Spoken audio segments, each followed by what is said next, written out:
والنهارده معانا الجزء الثاني لقصتنا لقد فارقت الابتسامه عينيك. فلو ما سمعتش الجزء الاول هسيبه لكم في التعليق المثبت تحت الفيديو، وهسيبه لكم برضه في الدايره اللي بتظهر فوق. وقبل ما نبدا ما تنساش اللايك الجميل والتعليق الرايق، ولو جديد معانا اشترك في القناه وفعل الاشعارات للكل عشان يوصلك كل الجديد. ويلا بينا على الملخص. لكن مانجا ما بيبقاش فاهم اصلا هو بيقول ايه، فقال له روح شوف كاميرا المراقبه اللي موجوده في عربيه بوجا. فبيعرفها مانجا ان هو وبوجا اصدقائه مش اكتر من كده. وفعلا مانجا بيروح يشوف كاميرا المراقبه وبيعرف انها كانت ماشيه ورا جين، فبيفضل جنبها لحد ما بتفوق، وبعد كده بياخدها ويوصلها البيت. ولان يوبا شاكك في بوجا، ولو حتى مش هي اللي قتلت على الاقل ساعدت المجرم انه يقتل صاحبتها، وعشان كده طلب من تشاي يراقبها اكتر وبدا يدور اكتر لانه هيتجنن ويعرف مين صاحب الشمسيه اللي ظهر في الفيديو لانه اكيد القاتل. وتاني يوم في محطه الاتوبيس بنشوف جين وبيرن عليها تشاي عشان يطمن عليها، وبعد ما بتقفل معاه بتلاقي مانجا قاعد في العربيه مستنيها وبيطلب منها تركب معاه عشان يوصلها. وفعلا بيوصلها بس مش بتكون عارفه تفتح الباب بسبب دراعها المكسور، فبيفتح لها الباب هو، وبعد كده بيمشي بسرعه وبيكون باين عليه انه عايز يقول لها حاجات كتير قوي بس مش قادر. وبوجا لما بتعرف ان التسجيل بتاعها سجل ان هي كانت بتراقب جين بتاخد الممري وترميه بسرعه، وبعدها بتروح تقعد مع مانج واللي بيسالها ليه كانت بتراقب جين، وبنعرف انها كانت بتراقبها لانها شافتهم بيتكلموا وحست ان هم معجبين ببعض، وبتقول انها بتكرهها وكانت فعلا عايزه تقتلها عشان ما يقربش من بنت تانية غيرها، وده لانها مجنونه بيه. وساعتها مانج بيسيبها ويمشي وبيكون متعصب منها جدا، ولان يوبا خايف على جين فراح يتكلم معاها وحاول يبعدها عنه خالص، لكن طبعا ما بيقدرش يقول لها انه شاكك فيه ان هو القاتل. فهي بتحاول تطمنه انها ما بتعملش حاجه غلط، وكمان بتقول ان هو بيفكرها بمامه صاحبتها، واللي لما شافت دراعها المشوه قالت لصاحبتها ما تلعبش معاها تاني، وانها حكمت عليها من بره من غير حتى ما تعرف شخصيتها. وساعتها يوبا يتعصب جدا وبيقول لها مين الست اللي عملت معاك كده، وانا اجيبها لك لحد هنا قدامك دلوقتي من شعرها. فقالت له ما انت بتعمل زي الست دي دلوقتي، وبتسيبه وتدخل اوضتها.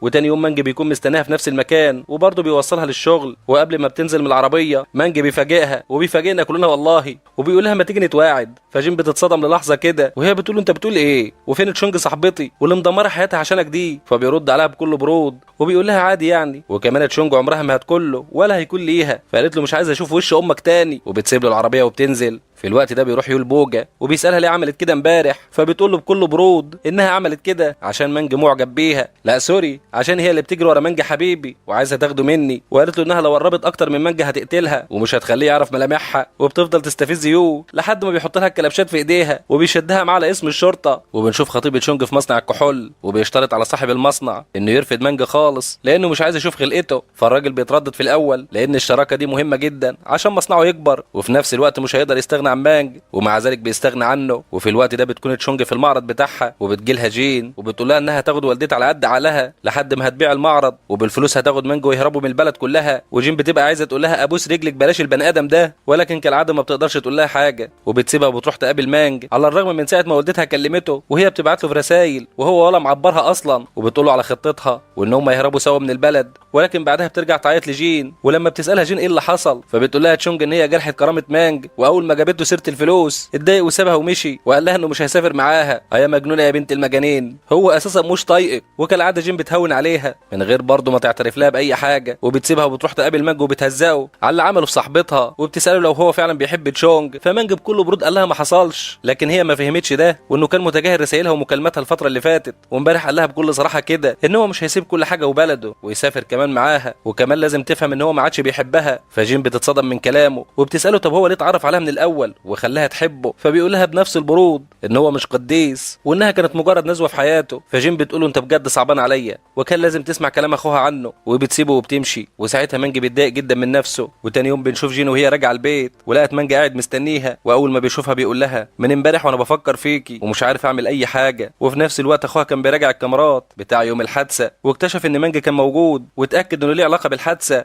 اما جين فزميلها اللي بيحبها جايب لها اكل بيته وعايز يدوقها منه، فرحبت وقعدوا ياكلوا سوا. واتى مانج اتضايق وكان عايز يولع فيهم ودخل وراهم وفضل مراقبهم لحد ما اكتشف ان المعلم بيحاول يبوسها. امال ايه، هو انا جايب الاكل ببلاش كده؟ بس مانج ما بيسكتش وبيعمل حركه يشتته عشان ما يقربش منها. وبعد ما مشي وقف معاها مانج وقال لها انه حاسس ان هي الانسانه الوحيده اللي بتشفق عليه بجد، بس هي بتقول له انا مش سكتك لان مش بيوفوا بوعوده مع بنات الناس وكمان بيلعب بمشاعرهم. وبترجع جين البيت وبيكون اخوها راجع من الشغل، ووقتها بيشوف مانج وسالها اذا كانت قابلته، فهي بتقول له ما حصلش. فسالها عن علاقته بصاحبتها ووصلت لحد فين، وحذرها كمان انها تفكر فيه. وتاني يوم بيروح مانج لشركه خطيبه شونج عشان يسيب له هديه، وبتكون الهديه عباره عن ازازه كحول وفي كارت مكتوب عليها انها ازازه معموله خصيصا للزفاف، يعني بيقول له اشبع بها يا معلم. وتاني يوم بنشوف يو وهو رايح لبيت مانج، وهناك بيقابل بوجا واللي اول ما بتشوفه بتجري. وقتها بيوصل مانج وبيساله عن سبب زيارته السعيده، فبيساله يو كان فين ليله الحادثه، وبكل جرأه بيطلب من الضابط انه يمشي. بس وقتها يو بيشوف العلامه اللي في دراعه، فمانج بيقول له ان دي اثار حرق، فيو بيسيبه ويمشي، بس بيفضل يفكر في كلامه. واثناء ما هو في طريقه المهمه بيتفاجئ ان بوجا بتحاول تنتحر،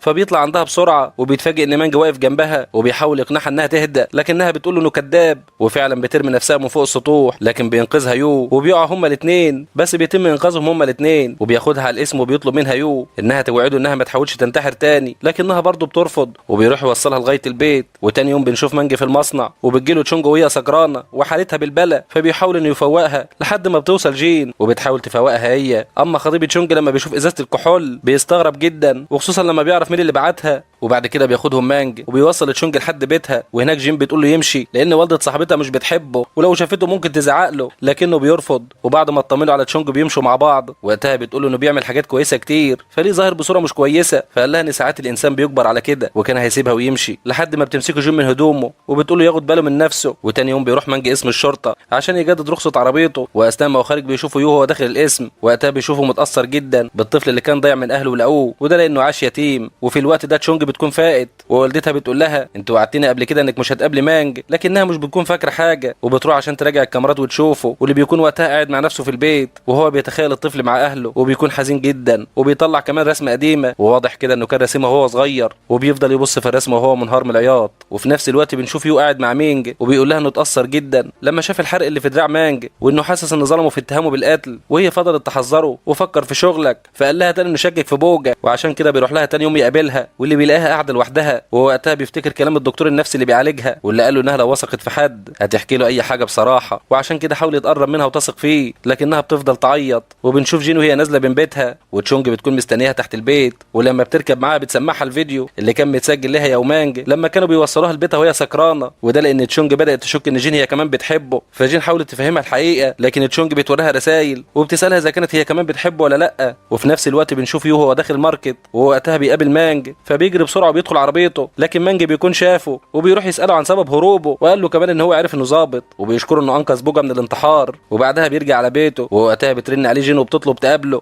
ولما بيروح لها بتقول له انها عرفت انه كان بعت لتشونج قبل كده، وبيقول لها انه بيحب يشوف جين، لكن هو غامض كعادته وبيقعد يتوه في الكلام، وبيقول لها احتفل معايا النهارده عيد ميلادي، بس هي بتطلب منه يبعت لتشونج ان ده كان هزار وانه بيحبها بجد، ومن كتر زنها عليه فكان هيعمل كده ويبعت لها، لحد ما جين هي اللي منعته بسرعه، فقالت له انت بجد ما عندكش مشاعر. وبتستغرب جدا انه بيكون سعيد وهو بيدمر قلوب البنات، فضحك وقال لها انت عارفه ان ما كنتش بهزر لما بعت كده لتشونج، وان انت كمان بتحب تشوفيني. فبتقول له لا ما حصلش، فقال لها انت متاكده من كلامك ده؟ وقبل ما يسيبها ويمشي وقال لها اللي صعبان عليا بجد اللي بيخبي مشاعره، وقال لها كمان انه بيتمنى ما يكونش عنده مشاعر. وبعد ما بيمشوا هما الاثنين بيقعد كل واحد منهم مع نفسه حزين. وفي نفس الوقت بنشوف يو وهو بيدور في غرفه وبيلاقي صندوق فيه حاجات كتير وفي ورقه لطفل مفقود. وفي نفس الوقت جين بترجع لمانج وبتتفاجئ ان في ناس بتطحنه ضرب، لكنها بتفضل تصرخ وبتحاول تبعدهم عنه، وبتتصل كمان بالشرطه. ويو وقتها بيكون ماسك صوره الطفل المفقود وبيكون شاكك انه مانج، اما مانج فبياخدوه على المستشفى. والظابط وقتها بيسال جين اذا كانت بتعرف حد من اللي ضربوه، فبتقول له لا، وبتفضل جنب مانج وهي قلقانه عليه لدرجه انها بتنام جنبه لحد ما بيفوق وبيلاقيها نايمه جنبه. وقتها بتصحى جين على رن تليفون اخوها اللي بيسالها عن تاخيرها، فبتطمنه وبتطلب منه ينام. وبعد ما بتقفل معاه بترجع لمانج واللي بتتفاجئ انه مشي، فبتروح وراه البيت وبتقول له انه لازم يرجع المستشفى ولازم كمان يقدم بلاغ في الناس دي، لكنه قال لها ان في شخص هو اللي بيعمل كده. وبنشوف مانج وهو بيصحى من النوم على صوت اغنيه، وفجاه بيبص جنبه بيشوف شنطه الهديه اللي كان بعتها لخطيبه تشونج. اما جين في الوقت ده بتكون مع تشا لكنها ما بتكونش مبسوطه، اما تشونج فبتكون في البنك وافتكرت اخر حوار دار بينها وبين مانج، وبعتت كمان رساله لمانج وطلبت انها تقابله. واول ما بتشوفه قالت له اذا كان قرب منها عشان الفلوس، فقال لها بكل برود ايوه، فراحت مدياله كل الفلوس اللي معاها. وبعدها بتشوف علامات الضرب اللي في جسمه فتاكدت ان خطيبها هو اللي عمل كده. وفي نفس الوقت بنشوف يو وهو في حمام السباحه ولسه عمال بيفكر في مانج واثار الحرق اللي موجود في دراعه. اما تشونج فبتبعت رساله لخطيبها وبتحذره انها تقتله لو قرب من مانج تاني. ولما بيرجع البيت بتروح له بوجا فبيقول لها انها جميله وما ينفعش تثق في الناس بسرعه، فبتقول انها هتروح للظابط يو وهتحكي له على كل حاجه. وتاني يوم بيروح مانج شغله وهناك بتجيله دعوه، ولما بيروح المكان بيلاقي فيه حفله وجين واصحابها هناك. ولما بتبدا الحفله وجين بتشوف مانج بيفضلوا هما الاثنين يبصوا على بعض، وفي نفس الوقت بيكون في جواب اتبعت لتشونج وفيه الفلوس اللي ادتها لمانج ومعاها كمان رساله. وبيقف مانج مع خطيبه تشونج ووقتها بيتكلموا عن تشونج وقال له هديك 1,000,000 جنيه بس تسيبها. فبيضحك مانج وبتظهر قدامه جين وبيقول له انتوا عصابه وهي بتستغلك عشان تجمع فلوس وان انت لازم تترجاني عشان ما اذيهاش. اما تشونج فبتكتب رساله لوالدتها وبتسيب البيت وتمشي. وجين بتتكلم مع مانج وبتساله اذا كان خطيب تشونج هو اللي عمل فيه كده، فبيقول لها ايوه. واللي وقتها بيروح يركب عربيته وبتيجي تشونج فبيوقفها وبيقول لها ان مانج بيلعب بيها، لكنها بتهزقه وبتمشي مع مانج وحاول يمسك ايدها ويمنعها لكنها بتمشي وبتسيبه. وبتخلص الحفله وبتخرج جين وبتشوف خطيب تشونج متعصب وبتلاقي مانج وتشونج راكبين مع بعض العربيه وخطيب تشونج بيطلع وراهم. وفي نفس الوقت بوجا بتروح ليو عشان تتكلم معاه. اما جين فبتروح لمانج البيت لكنه ما بيبقاش موجود وبتحاول تتواصل معاه بس ما بيردش لان في الوقت ده كان خطيب تشونج بيطاردهم لحد ما خبطهم بالعربيه. وقتها مانج بتخيل نفسه وهو صغير لحد ما بيغمى عليه. وبنشوف بوجا قاعده مع يو وبتحكي له عن يوم الحادثه وبتقول ان صاحبتها كانت بتتخانق مع حبيبها وبعد كده مش فاكره غير ان شفت الدم. واول ما جين بتعرف ان مانج عمل حادثه فبتطلع تجري بسرعه عشان تروح له. والمفاجاه انها بتقرا في الاخبار ان خطيب تشونج مات وتشونج في حاله حرجه ولكن مفيش اخبار عن مانج. اما يوفا بياخد بوجا لمكان الحادثه عشان توصف له اللي حصل لكنها بتجري منه اول ما بيلف ظهره وبيجري وراها لكن بيوقفوا اتصال جين وبتحكي له عن الحادثه اللي حصلت فطلع لها بسرعه. واول ما بيوصل بيطمنهم الدكتور على تشونج لكن جين بتساله عن مانج. والمفاجاه ان يو لما بيروح يسال على اسمه في المستشفى مش بيلاقي اسمه موجود. واول ما بيقول لجين بتتعصب جدا وبتقول له انه كان موجود مع تشونج في العربيه وبقوا مستغربين جدا سبب اختفائه. وعشان كده فضلت جين تروح له كل يوم البيت وبرضه مش بتلاقيه وتليفونه برضه بيكون مقفول. وبتلاقي القطه بتاعته فبتروح تجيب لها اكل واثناء ما هي مروحه بيشوفها اخوها يو فسالته اذا كان وصل حاجه عن مانج بس بيطلب منها ما تتدخلش في الموضوع وهو هيدور عليه. وتاني يوم بنشوف يو في المرور عشان يستفسر عن الحادث وهناك بيقابل زميل ليه وبيحكي له عن مدى خطوره الموقف وان مانج شاهد دلوقتي واكيد هم مخبيينه عشان ما يفوقش يقولوا اللي شافه. وفي الوقت ده جين كانت نايمه وبتصحى وهي مفزوعه وبتجري على بيت مانج وهي منهاره من العياط.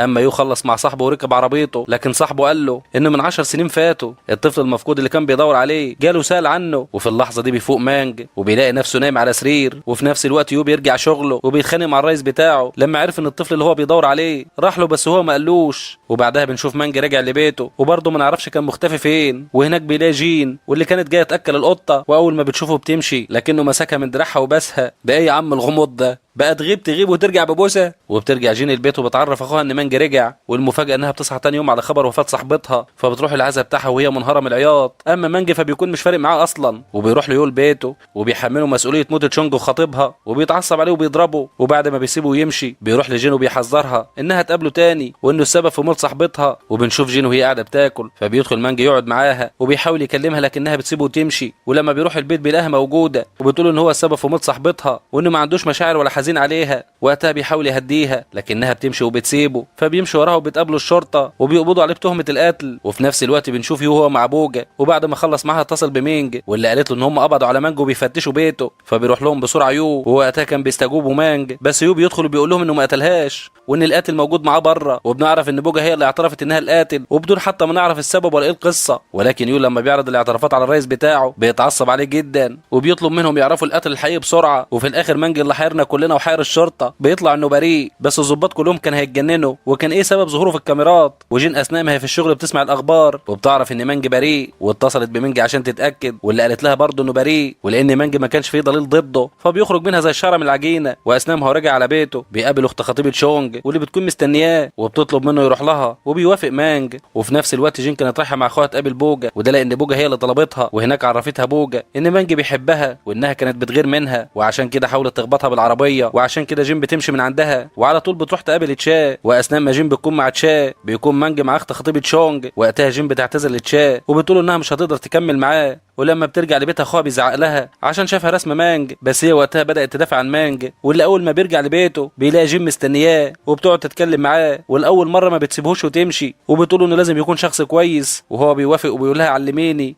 والتاني يوم بتصحى جين من النوم وبتنزل على شغلها، وبيوصلها اخوها يو وبيحاول انه يهزر معاها، ولما حس انها زعلانه منه فقال لها انه مش هيتدخل تاني في حياتها العاطفيه، فوشها بينور تاني وبتمشي. وبنشوف بعد كده مانج وهو بيرفض الشغل اللي قالت له عليه اخت خطيبه شونج، واللي جين منعته انه يوافق عليه. واخيرا بنشوف جين وهي خارجه من شغلها وبيكون مستنيها مانج، والاول مره في حياتها بتضحك له، وواضح كده ان اللحظات السعيده هتبدا بدل النكد اللي شايفينه من اول القصه. وبيبداوا يتواصلوا عن طريق الرسائل، وبيبداوا كمان يخرجوا بيتفسحوا سوا، وبتبقى الحياه زبادي في الخلاط على الاخر، وهما الاثنين بيكونوا طايرين من السعاده، ولدرجه انها كمان بدات تبات عنده وبتكلم وبتعرفه انها تتاخر وما يستناهاش. يلا يا سيدي مبسوط دلوقتي؟ اهي انحرفت على الاخر وفتحت لك الباب على البحري. وتاني يوم بيوصل يو الشغل، ووقتها بوجا بتكون مترحله للمحاكمه، واصحاب يو بيقولوا له ان المدعي العام قال لهم يعيدوا التحقيق مره تانية مع مانج، بس المشكله دلوقتي ان هم مش عارفين يوصلوا له، واللي بيكون وقتها قاعد مع اخت جان وبتحاول تقنعه يشتغل معاها ومش عارف ايه سبب اصرارها. اما يوفا بيروح له البيت ولكن مش بيلاقيه، بس بيتعصب جدا وبيتضايق لما شاف الورد اللي عنده واللي هو نفس الورد اللي موجود مع جين، فاتاكد ان هم بيتقابلوا وعايشينها لفلفه على الاخر، وبيتصل عليها عشان يتاكد انها في الشغل ومش معاه. واثناء ما واقف بيلاقي مانج وصل، فبيعرفه ميعاد استجوابه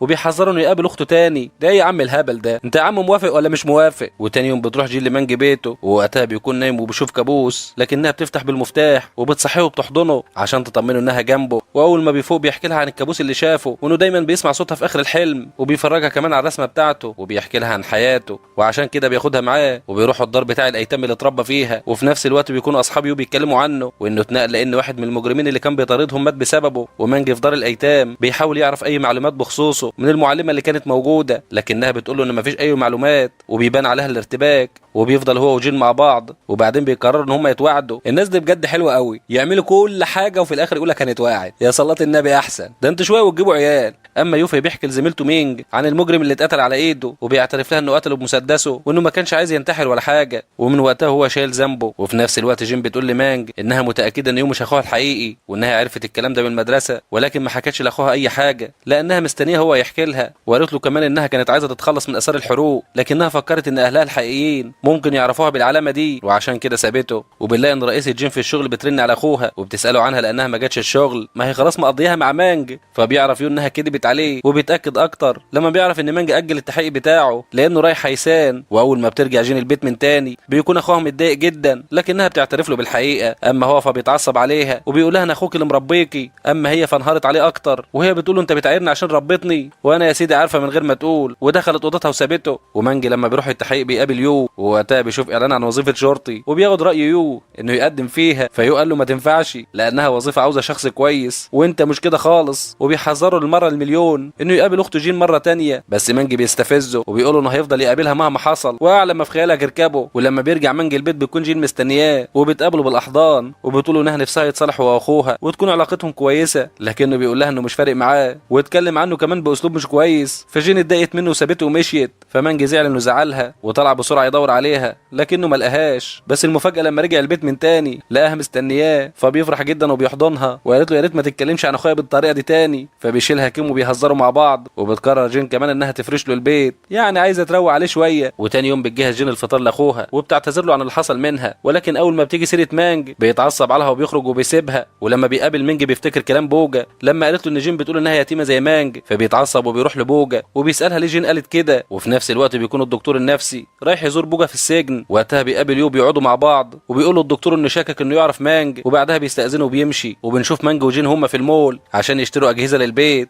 وفي نفس الوقت الدكتور بيشوف صور مانج وبيفتكر الطفل الصغير اللي كان بيقابله زمان. واثناء ما جين ومانج بيرتبوا الحاجات اللي اشتروها، وبيكونوا وقتها مبسوطين جدا وهم بيفرشوا بيت الزوجيه. وقتها جين بتوري مانج صورتها وهي صغيره، بس المفاجاه اول ما بيشوفها بيفتكر انه كان في نفس المكان ده قبل كده. وتاني يوم بيروح الدكتور النفسي ليو وبيكلموا عن مانج، وبيقول له انه شافه من سنين طويله في مستشفى، وانه حاسس بالذنب لانه سابه يمشي وهو مش عارف هيروح فين، وانه كتب عنه فصل في كتاب من كتبه. ولما يو حكى لمانج للدكتور قالت له انها قرأت الكتاب وانه كتاب حزين جدا. وقتها يو بينفعل جدا وما بيبقاش عارف يتصرف ازاي، وان جين اخته هتعمل ايه لو عرفت. وقتها جين بيكون مع مانج وفي قمه سعادتهم وهم بيجهزوا الاكل سوا، وفي نفس الوقت بيروح لهم يو. ولما بيشوفهم مع بعض بيتضايق جدا. ولما بينزل مانج يجيب طلبات بنتفاجئ ان يو بيقابله وبيضربه بالسكينه، ولانه اتاخر فجين بتقلق عليه وبتحاول تتصل بيه لكنه سايب تليفونه. وبيفضل كيم ينزل في الشارع لوحده، ولان جين مش عارفه توصل له فنزلت بنفسها تدور عليه. وفي الوقت ده مانج بيكون قاعد بره بيت الدكتور النفسي وبينزف. ولما بيشوف الدكتور بيدخله بيعالجه في البيت. اما جين فبتروح اسم الشرطه عشان يدوروا عليه، لكنهم بيقولوا لها مفيش حاجه حصلت في الشارع في الوقت ده. وبنشوف في الوقت ده ان يو بيكتب استقالته. اما كين فبيفوق على نفس الحلم، لكن بيلاقي نفسه في بيت الدكتور. وبنشوف جين وهي زعلانه عشانه وراحت له الشغل تدور عليه، لكن برضه ما لقتوش راح الشغل. فبترجع لبيته وبتسيب له رساله. واول ما بيفوق مانج بيكلمها وبيلاقيها حزينه جدا عشانه، لكنه مش بيحكي لها اي حاجه، وقال لها انه مش هيقدر يجي دلوقتي لانه عند صديق قديم. لحد ما بترجع جين البيت وهناك بيقابلها يو بيحكي لها اللي عمله. فبتتعصب عليه جدا وبتفضل تعيط وهي مش مصدقه انه عمل كده. فبتتصل تاني برقم الدكتور واللي كلمها منه مانج قبل كده. واول ما اطمنت عليه وعرفت انه بخير فرحت شويه. وفي نفس الوقت مينج ويو بيتكلموا عن مانج وبتقول انه حتى لو هو اللي بيدور عليه فهو فاقد الذاكره، يعني مش هيفتكر حاجه من اللي حصلت زمان. ومانج هناك برضه بيصحى على نفس الحلم. وهنا بنلاقي ان الدكتور بيفتكر انه شاف اسمه قبل كده وبيقعد مع مانج وبيتكلم معاه وبيحكي له عن اللي يعرفه عنه من صغره. وبيقول انه ما يحاولش يدور في الماضي، وده لان الماضي كله جراح ومش هيتبسط خالص لما يعرفه. وفي نفس الوقت جيم بتعرف اخوها انها خلاص مش هتشوف مانج تاني، وده لانها خايفه عليه. واللي هو في نفس الوقت بيرجع لبيته وبيلاقي رساله اعتذار من جين. ولكن اول ما بيتقابلوا بالصدفه بيعملوا هما الاثنين نفسهم مش مهتمين، ولكن مانج ما بيقدرش يتحمل وبيحضنها وبياخدها وبيرجعوا البيت مع بعض. وبتقول ان هما لازم يتقابلوا في السر عشان اخوها، واللي بيكون وقتها قاعد مع الدكتور وبيسترجعوا اللي حصل من سنين واللي لحد دلوقتي مش عارفينه. وقتها بيتاكد ان مانج هو نفس الطفل اللي بيدور عليه من سنين. وبعدها مانج بيروح للدكتور وبيساله اذا كان يعرف والده. فالدكتور بيقول له انه سمع انه انتحر من فوق جبل وان اسمه الحقيقي سيون مش مانج. وبيرجع مانج وبيبعت لجين وبيعرفها اسمه الحقيقي. وفي نفس الوقت جين بتكون مبسوطه اول ما بتعرف ان مانج عرف اسمه الحقيقي. واول ما بتقابله بتقول ان معنى اسمه الطيب واكيد اهله ناس كويسين عشان سموه كده. وفي نفس الوقت يو بيكون في المعبد وبيولع شمعة على روح ابو مانج، واللي وقتها بيحكي لجين عن انتحار والده وان اكيد عيلته ما كانتش سعيده زي ما هو كان فاكر. فجين بتتاثر جدا عشانه وبتحضنه. وبعد ما بتسيبه وتمشي وهي قلقانه عليه بيروح هو للجبل اللي انتحر من عليه ابوه. وبيكون ماشي متوتر جدا، واثناء ما هو راجع تاني فجاه كده بترجع له الذاكره وبيفتكر لعبه وجري في نفس المكان. وبتاخده رجليه لحد ما بيوصل لبيته الحقيقي، وهناك بيفتكر الحادث اللي حصل لابوه. وقتها بيعرف ان ابوه اتقتل على ايد الضابط يو. وبيرجع مانج لبيته وبيجيب لعبته معاه. واول ما بيرجع بيقابل جين وبيقول لها انه لقى بيته، بس بعدها بيرجع في الكلام وبيقول لها انه كان بيهزر. وفضل يسالها عن مواعيد شغل اخوها وشكله كده عاوز ينتقم. وتاني يوم بينتهز فرصه ان هما الاتنين خرجوا للشغل وبيروح مانج البيت يو بيفتش في اوضته فبيلاقي اعلان لطفل مفقود. فبياخد الورق وبيمشي. ولما بيرجع يو بيعرف ان مانج كان موجود واللي طلع بعدها على السيده جانج وطلب منه انها تجيب له مسدس واداها صوره الاعلان بتاع الطفل وقال لها تجيب له معلومات عنه. وتاني يوم بالفعل جهزت له المسدس وبتعرفه انها سمعت فيديو محادثه تشونج وان الفيديو مش في صالحه. وقالت له كمان ان اللي كان بيدور على الطفل اللي في الصوره هو الضابط يو بنفسه. وقتها بيتفاجئ مانج وبيعرفها ان هو نفس الشخص اللي قتل والده وبيطلب منها تساعده انه يلاقي امه واخوه. واول ما يو بيرجع بيته بيلاقي مانج مستنيه وبيرفع المسدس في وشه وهو بيساله اذا كان قتل ابوه فعلا. فيو بياكد له ان قتله ولكن عن طريق الخطا. وقتها مانج بيزعل جدا عشان ابوه وبيقول ان اول مره يعرف اسمه اسم ابوه. ولكن يو بيطلب منه يقتله بره البيت عشان اخته ما تحسش بحاجه، وكان بالفعل هيقتله لولا مينج ندهت عليه. وبيخرج مانج وهو حزين. وفي نفس الوقت بتجيله رساله من جانج وفيها تفاصيل موت والده وانه قتل بعض الاشخاص بسبب المعتقدات الدينيه وان في ضابط قتله بعد ما عمل كده. فبيتضايق مانج جدا لدرجه انه بيقطع صوره ابوه من الرسمه بتاعته وبيخرج يمشي مع نفسه وهو منهار من العياط وحزين. وتاني يوم بيروح يقابل الدكتور عشان يعرف منه ليه سابه يمشي من المستشفى وانه اتصدم لما عرف ان ابوه قاتل. لكن الدكتور بيحاول يهديه وبيقول ان هو كمان ابوه كان قاتل ولازم يحب نفسه، ولما سابه كان عاوزه يبدا حياه جديده من غير ما يعرف ماضيه. بس مانج بيكون متاثر جدا وهو بيقول على نفسه شيطان زي ما قال له يو. وبيرجع مانج لبيته من تاني وبيلاقي جيم مستنياه لكنه بيكون متوتر وبيقول لها ان ابوه قتل 3 اشخاص وبيطلب منها تمشي لانه عاوز يقعد لوحده. فبتمشي وبتاخد الرسمه معاها وبتكمل لما جانج بتديله الفلاشه اللي عليها التسجيل وبيسمع مانج وبيعرف ان ابوه قتل والدته و2 تانيين. ويو وقتها كان رايح يقبض عليه لكنه كان في ايده الفاس وحاول يقتل يو، لكن يو وقتها ضربه بالنار ومات. وهو بيسمع كان بيفتكر كل اللي حصل قدامه. وبعد ما بيخلص بيروح ليو وبيساله هو كان ليه بيدور عليه. فقال له انه كان حاسس بالاسف عشانه لانه قتل والده وانه لما ضرب النار عليه ما كانش يعرف ان ابنه موجود في البيت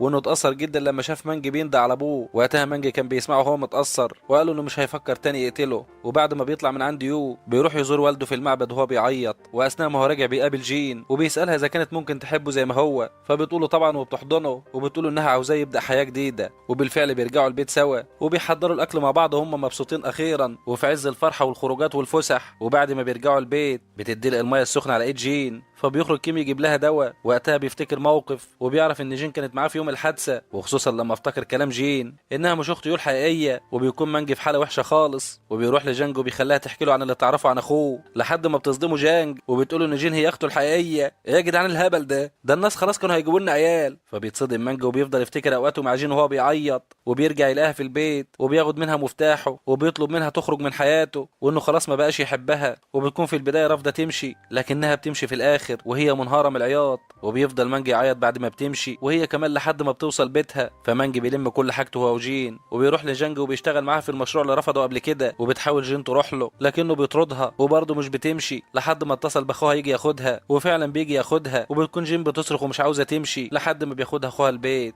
بس جين وقتها بتتعب جدا، لحد ما بنتفاجئ تاني ان جانج بتقول للسكرتير الخاص بيها انها قدرت تضحك على مانج عشان يشتغل معاه وهو صدق. لحد ما جين بتقوم بالسلامه، ولما بترجع شغلها تاني بتعرف ان مانج اشتغل مع جانج. فبتزعل جين وبتخرج تقعد بره لوحدها، ووقتها مانج بيكون بيراقبها من بعيد. ولما بيلاقيها خرجت تاكل مع اصحابها وضحكت فبيطمن عليها. وبيقابلها مانج وهو راجع وبيعرض عليها انها ترجع معاه يوصلها، بس هي بترفض وبتمشي وبتسيبه. وبعدها بتروح للدكتور النفسي وحكت له اللي حصل معاها هي ومانج، فبيقول لها انه قلبه طيب، وبيقول لها كمان ان هي الشخص الوحيد اللي حبه مانج وكان عاوز يتغير عشانها. فبتقرر جين انها تروح للشغل لكن مش بتلاقيه. وقتها بتلاقي جانج واللي لمحت لها انها كانت السبب في انفصالهم. واول ما بيوصل مانج وبتطلب منه جين ان هم يقعدوا لوحدهم، لكنه بيرفض وهي بتحس بالاحراج وبتشتمه وبتسيبه وبتمشي. وبتكون خارجه وهي حزينه، لحد ما بتقابل مانج وتسودها في وشها اكتر لما بتعرفها ان اخوها هو اللي قتل ابو مانج. وفي نفس الوقت بيكون مانج مع جانج وبيسالها قالت الجين قبل ما هو يجي، فبتحكي له اللي قالته. فبيتضايق جدا وبيتعصب عليها لحد ما جننته اكتر وهددته انها تحكي لجين كل حاجه. فتعصب عليها وضربها بالمسدس ومشي. وقتها الاخبار بتنتشر في كل مكان والكاميرات بتصور مانج وهو ماشي من عندها. وقتها بتعرف جين اللي ما بتكونش مصدقه وبتصرخ وهي بتقول لاخوها ان ما عملش كده وانه قلبه قلب خصايه ومستحيل يعمل كده. وبتروح الشرطه البيت مانج وبتفتش فيه، وجين بتكون راحت له فبتلاقيهم. فبتاخد البرواز بتاع صورتهم اللي كانت شارياه، وبنشوف مانج وهو بيتصل عليهم من رقم غريب واللي بيروح له على طول. وبيكون في المعبد اللي ابوه مدفون فيه. وقتها يو بيساله اذا كان قتل جانج، فمانج بيقول له انه ما جاش عشان يتكلم في الموضوع ده وانه حابب يشكره على تربيه اخته الصغيره. لكن يو بيقول له انه ما عندوش اخوات خالص. وبيفضل مانج يعيط لانه اتضحك عليه، وبينصحه يو انه يسلم نفسه لكنه رفض. واول ما يوم بيقابل جين تاني بيعرفها انها مش اخته فعلا، وبيقول لها كمان اسمها الحقيقي، وبيقول لها انه هيعرفها كل حاجه بعد ما يلاقي مانج.